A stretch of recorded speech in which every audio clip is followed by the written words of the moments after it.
कांग्रेस नेता राहुल गांधी की भारत जोड़ो यात्रा के समापन समारोह में जेडीयू के अध्यक्ष शामिल नहीं होने वाले हैं। इस फैसले को लेकर जेडीयू अध्यक्ष ने कांग्रेस अध्यक्ष को चिट्ठी लिखकर शुभकामनाएं दी हैं।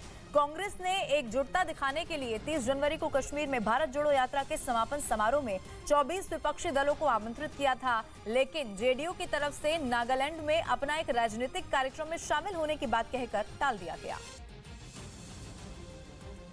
इधर छत्तीसगढ़ के सुकमा में सुरक्षा बल ने एक बम को नष्ट कर दिया और जिससे एक बड़ा हादसा होने से टल गया। सुरक्षा बल के जवानों ने गश्त के दौरान इस बम को बरामद किया था, जिसे एक जंगल में ले जाकर नाकाम कर दिया गया, लेकिन जैसे ही वहां बम फटा, पूरा इलाका तेज धमाके से गूंज उठा।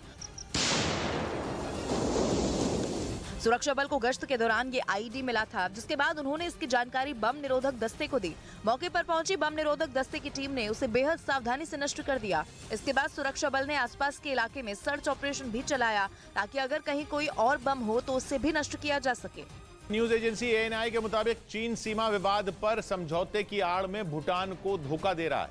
एएनआई की रिपोर्ट में दावा किया गया कि चीन बातचीत का बहाना करके भूटान की सीमा में तेजी से घुसपैठ कर रहा है और वो विवादित क्षेत्रों में गांव और बस्तियां बसाकर उन पर कब्जा जमा रहा है।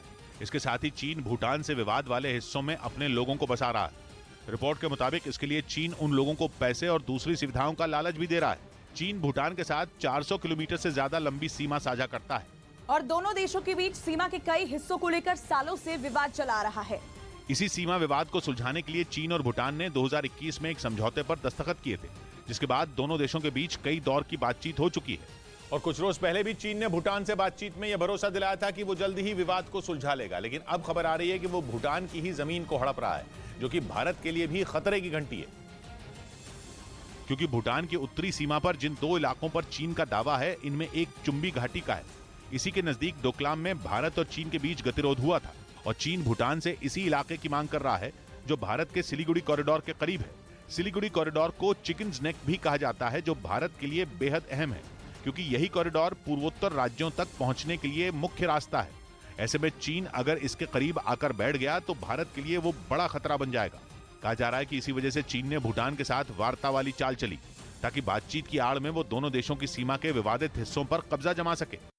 अमेरिका के पूर्व विदेश मंत्री माइक पॉम्पियो की किताब में चीन और भारत के रिश्तों पर एक बड़ा दावा किया गया। किताब में लिखा गया कि चीन की दादागिरी के कारण भारत ने अपनी विदेश नीति में बड़ा बदलाव किया और इसीलिए चीन के खिलाफ बने क्वाड में भी शामिल हुआ।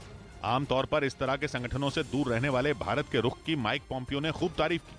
कुछ दिन पहले बाजार में आई पॉम्पियो की किताब never give an inch fighting for America I love में भारत के बारे में कई अहम जानकारियां लिखी गईं।